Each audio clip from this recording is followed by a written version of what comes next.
El lenguaje privado, definido por Wittgenstein, es entonces aquel lenguaje cuyas palabras se refieren a lo que solo su hablante puede conocer, a sus sensaciones privadas, inmediatas. Por lo tanto, otra persona no puede comprender dicho lenguaje, porque los elementos que definen su vocabulario son necesariamente inaccesibles para los demás.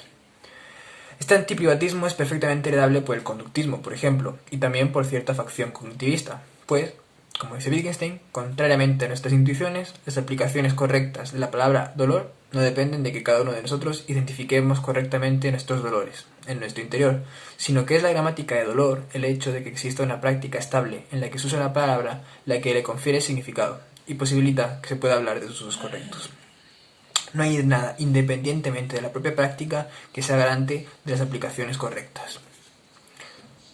Aclaremos que la incomprensión de esa sensación y referencia del que tiene un lenguaje privado no es una incomprensión lingüística, sino, como hemos visto en los axiomas, ontológica y epistemológica. Es decir, no se trata de que yo no sepa lo que una palabra es porque esté en otro idioma, sino que lo que esa palabra expone, ese elemento cualitativo, esa sensación, esa representación mental, es incomprensible por el otro, que esa persona no puede estar en ese estado experiencial.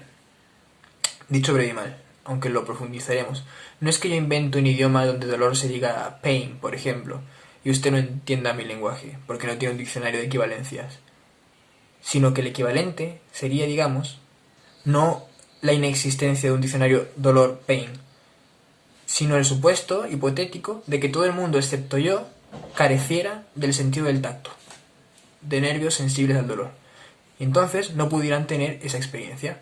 Yo puedo inventarme un término, es decir, el lenguaje privado, para definir cada color del arco iris. Pero lo que lo haría privado no es la definición arco iris, aunque yo me inventara una palabra totalmente nueva para arco iris. Lo que lo convertiría en privado sería, por ejemplo, que todo el resto de la población de la Tierra tuviera los mismos conos receptivos que un perro. Eso es lo que lo convertiría en epistemológica y ontológicamente privado, y que permitiría yo que hiciera un idioma referible a esa sensación en particular. Entonces estaríamos más cerca de ese lenguaje privado con el que yo refiero experiencias privadas con un lenguaje privado, con términos que yo conozco. Porque si digo que un arcoíris es un grufalto, no hay nada de privado en ello, en tanto la experiencia referencia del signo está significada por criterios independientes, y lo mío es tan fácilmente solucionable como buscar un diccionario de mis signos respecto a los signos comunitarios para esa experiencia. La cuestión es que para que haya un lenguaje privado debe existir previamente un criterio externo que se encargue de permitirme que yo tenga esa capacidad de experienciar. Y por lo tanto ya no es privado, sino que yo he colocado una etiqueta a algo ya realmente existente, como si en el ejemplo aquel de las etiquetas, en un supermercado, en vez de uno colocar el signo piña al bote de piñas en conserva, le colocara el signo cipras, por ejemplo. Si no nos comprendemos, en este caso, es porque uno está fingiendo o creando un puente roto que no es tal cosa, no por un lenguaje privado realmente existente. Pensemos, por ejemplo, en un niño, para aclarar cómo el lenguaje privado requiere estos axiomas ontológicos y epistemológicos, que no son un problema de incomprensión de palabras, sino de los presupuestos ontológicos que permiten esa experiencia a la que le ponemos palabras. Pensamos en un niño que ha vivido aislado en una sociedad,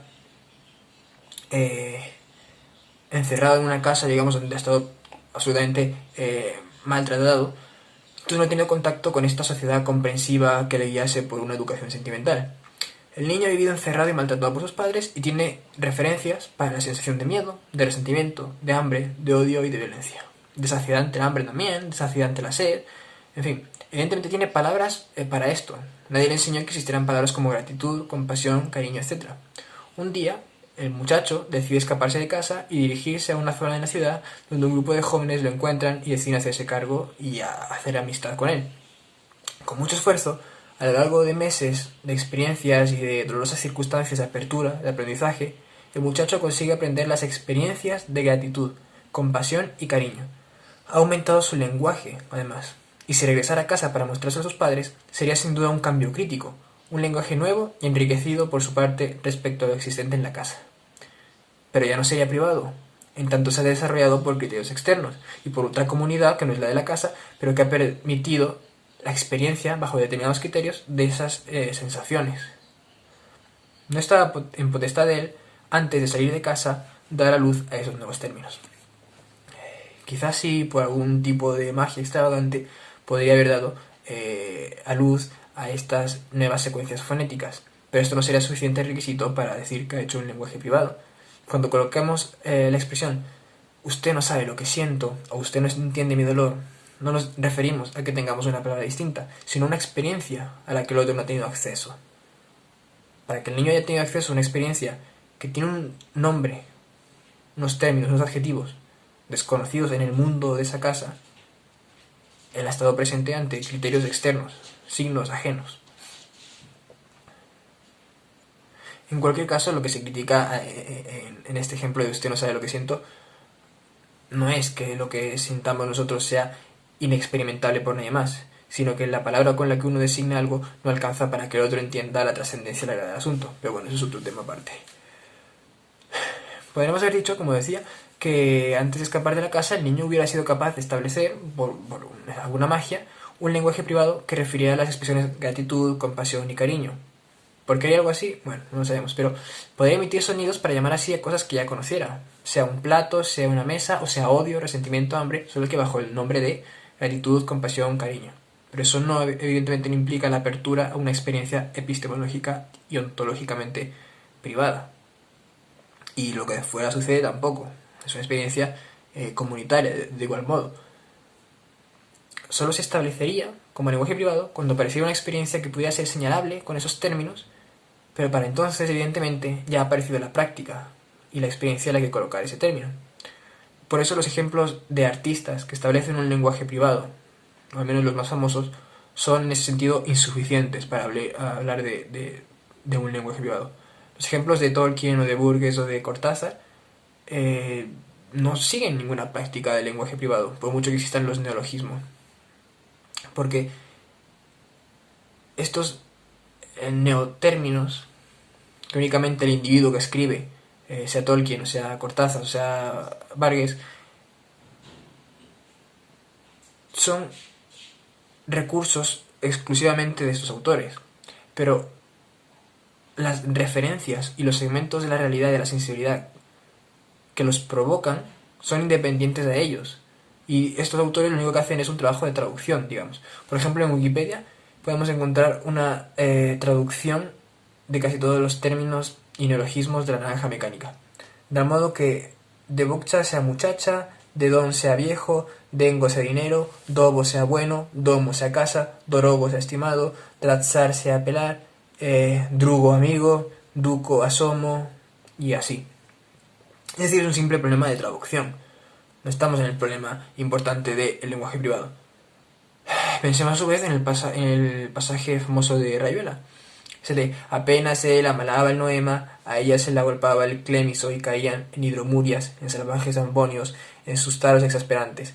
Cada vez que él procuraba relamar las incopelusas, se enredaba en un grimado quejumbroso, y tenía que embulcenarse de cara al nóvalo, sintiendo como a poco arnillas se espejunaban, se iban apeltronando, reduprimiendo hasta quedar tendido como el trimalquiato de ergomanina al que se le han dejado caer unas fílulas de cariconcia. Y sin embargo, era apenas el principio, porque en un momento dado, bueno, se entiende. Y con esto hay dos opciones. O bien, aceptamos que es una serie de palabras que sugerentemente ordenadas nos incitan a sentir algo, que es un juego sonoro, una formación sintáctica más que semántica,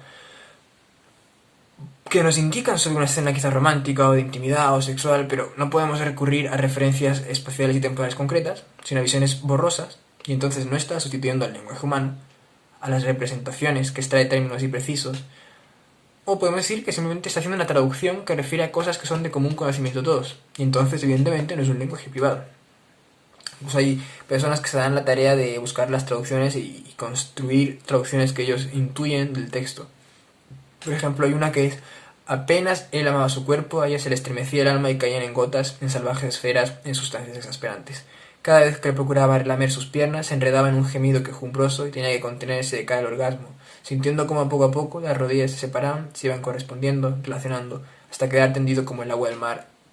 O apenas a él le dañaba el pensamiento, a ella se le juntaba el corazón y caían en confusión, en salvajes juegos, en sostener el enfado. Cada vez que él procuraba lamer sus entrepiernas, se enredaba en un susurro quejumbroso y tenía que contenerse. Es decir, En ese sentido, yo defiendo al menos, es mucho más privado el lenguaje de Kafka o de Gogol, que están usando signos utilizados por toda la comunidad, pero para señalar a una dirección de la sensibilidad que aún no estaba abierta para el resto de nosotros, que los ejemplos mostrados hasta el momento.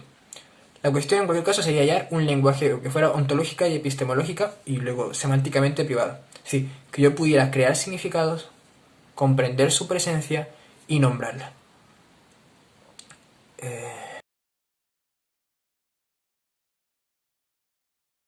Podríamos esforzarnos en concentrarnos en una sensación privada en base a unos criterios establecidos por nosotros.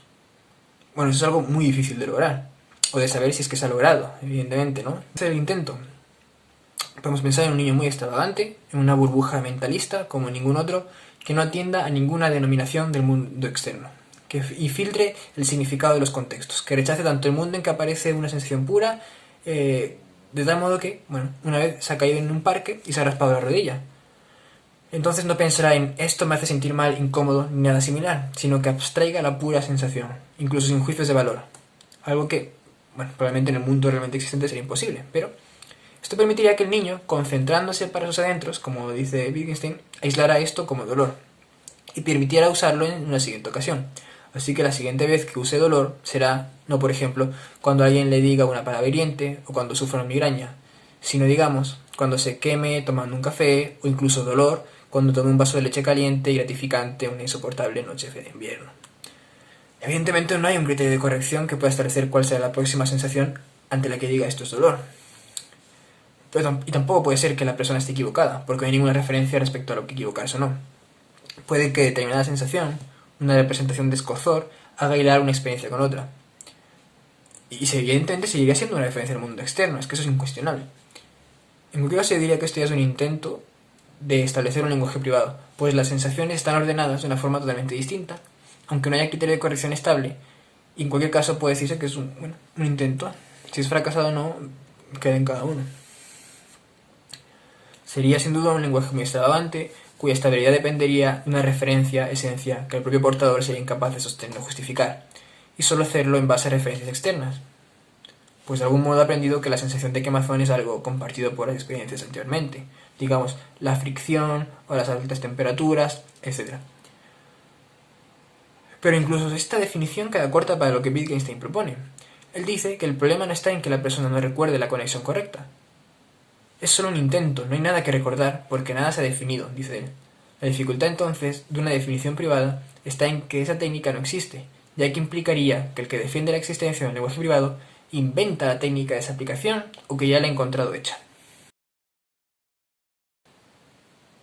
Pero una defensa está precisamente en la posibilidad de cada sujeto de nuestra sociedad de llegar con una sensibilidad particular a un encuentro que va a reforzar en todas las direcciones estipuladas socialmente las prácticas de ese sujeto, sin que esto sea lo suficientemente notorio como para romper las relaciones intersubjetivas, como para implicar la expulsión de ese sujeto con su privatismo de la sociedad con la que se relaciona y que refuerza sus experiencias.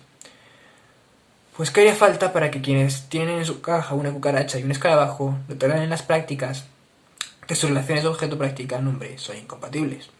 Como dije en su momento, algo que no puedo evitar ver respecto a la imagen del mundo de Wittgenstein es que, más que liberar de las cadenas del referencialismo, convierte el mundo en algo estático. En tanto, el acto de creación o de voluntad son ilusiones y todo cambio o espontaneidad tiene que darse por una influencia externa a las propias formas de vida. Es decir, no hay en las propias formas de vida un germen que permita una experiencia que no haya estado ya significada antes en el mundo social. Y por tanto ningún cambio podría emerger dentro de ese mismo sistema, sino solo desde fuera. Como evidentemente también nos demuestran razones históricas enormes, como el determinismo tecnológico, el materialismo, etc. Además de las múltiples interpretaciones y experiencias de una sensación, de lo que he venido hablando, contra esta idea del mundo como un ente estático, que en el caso de esta psicología dice que no es posible colocar un signo nuevo si no es por una experiencia externa, o que no es posible una sensación particular no absolutamente arreglada ya, yo creo que habría que insistir en lo siguiente. En una sociedad, en un modo de vida, no todo lo posible ha sucedido ya. No todo lo potencialmente entendible y realizable se haya dado ya y está conocido y patente. Hay de hecho varias sensaciones existentes que existieron por vez primera y que son vagamente reconocibles, que no tienen un término que la captura y la haga más identificable. Es decir, que en tanto las experiencias y las sensibilidades y la conjunción de juegos del lenguaje de los miembros de una comunidad enorme puede dar lugar a diferentes interpretaciones, hay un flujo de sensaciones constantes que son diferenciadas, aunque en las prácticas no hayan sido confirmadas, pero que existen de tal forma que lo único que restaría sería efectivamente bautizarlas, colocarles un nombre, y que de tal modo existieran para una comunidad. Y eso se da, evidentemente, dentro de la misma comunidad.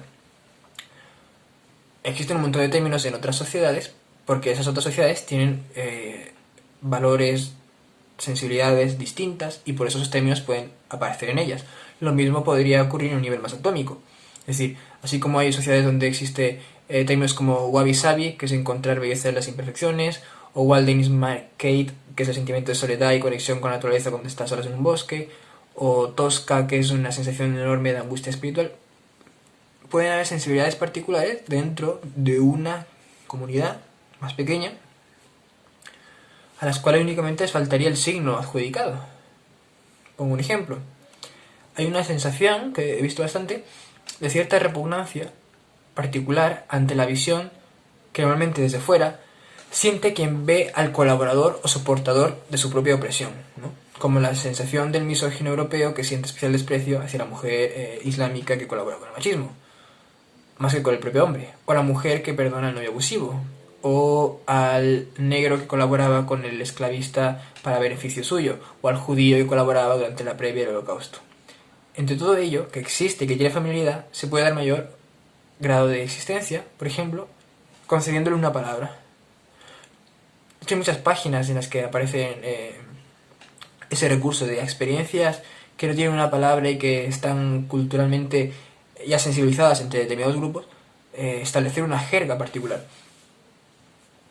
Del mismo modo, por ejemplo, para el que siente un vacío tras ver una serie, pues digamos que existe esa tristeza post-serie, así como existe depresión post-vacaciones y todo ese tipo de experiencias que están significadas por lo que tienen dentro de la cultura y que son tan fácil como nombrarlas para darles una existencia arreglada en la comunidad. Y eso no significa que tenga que haber un cambio externo inmediato entre las fuerzas externas y las sensaciones particulares.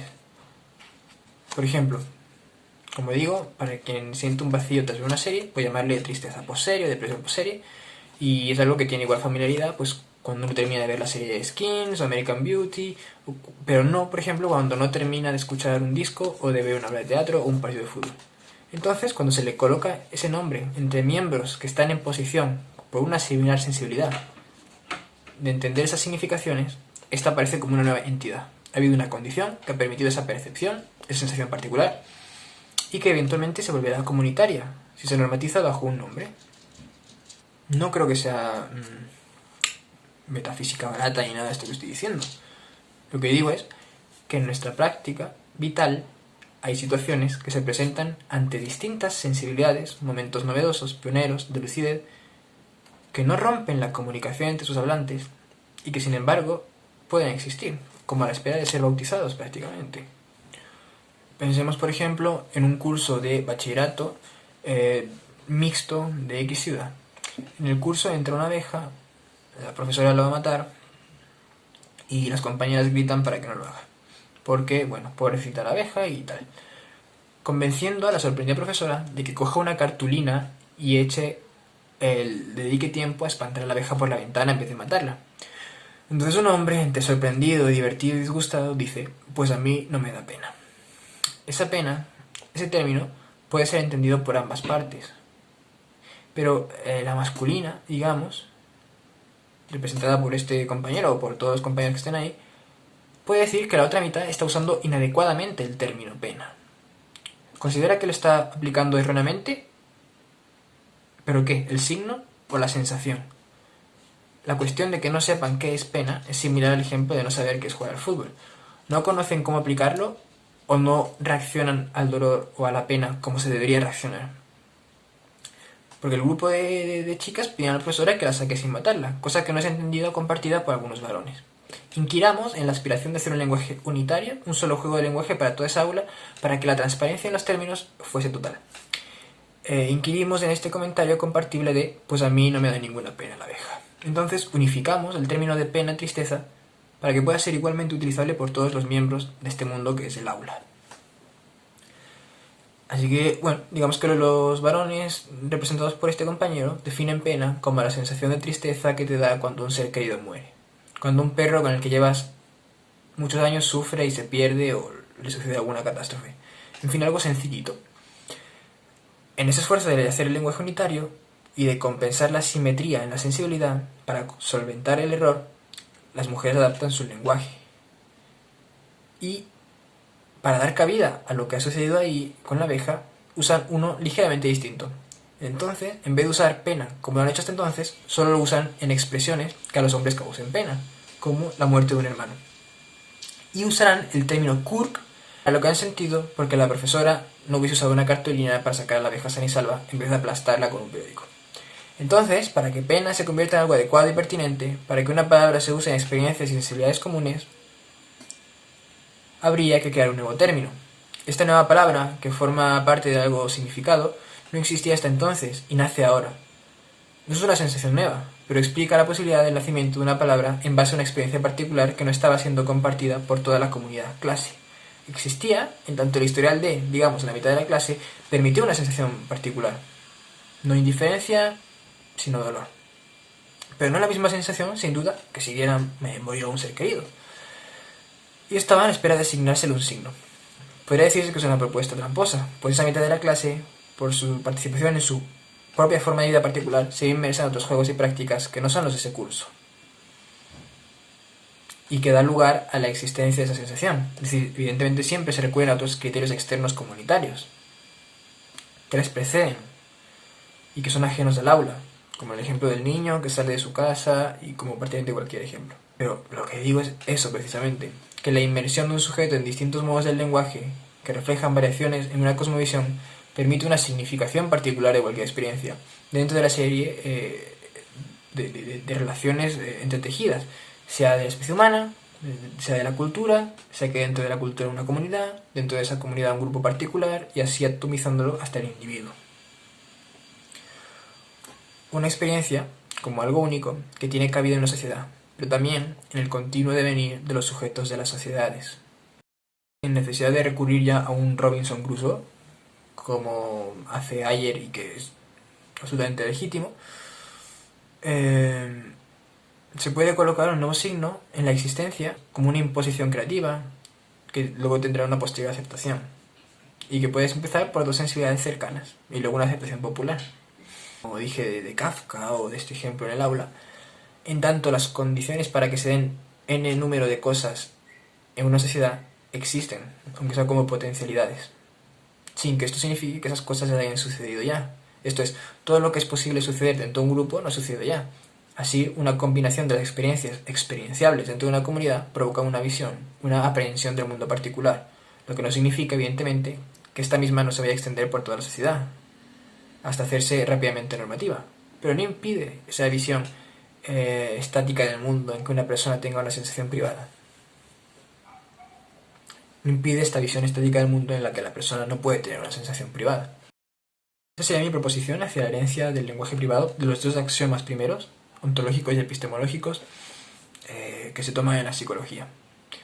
Que un animal en un mundo social no puede establecer él mismo las reglas, como por un acto de voluntad, ¿no? Que abolit, de significación de la experiencia, no afecta a un hecho evidente. Y es que no todo lo que puede ocurrir en ese mundo de relaciones ha ocurrido ya.